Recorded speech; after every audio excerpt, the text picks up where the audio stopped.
Climb the ladder of comparisons, from comparative to superlative. Hello, English learners. Today we're going to step up our language skills by learning how to effectively use comparative and superlative forms in English. These are tools that help you describe differences and extremes, and they're very useful when it comes to enriching your conversations. So, let's dive in. Before we start crafting sentences, let's do a quick recap. Remember, comparative forms are used when we're discussing two entities, while superlative forms are used when we're discussing more than two entities. In a nutshell, we add "er" to short adjectives to make them comparative, and "est" to make them superlative. For example, big becomes bigger and biggest.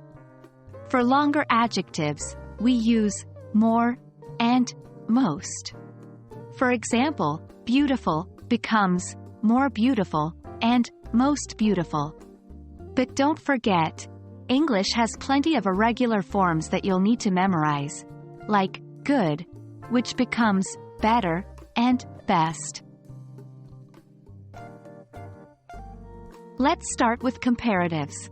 When comparing two things, we typically structure our sentences like this: subject plus verb plus comparative adjective plus then plus object. For example, New York is busier than Boston. Try a few on your own using different adjectives and subjects.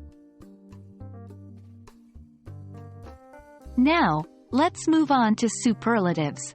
When describing the extreme quality of one thing within a group, we typically structure our sentences like this: subject plus verb plus the plus superlative adjective. For example, Mount Everest is the highest mountain in the world.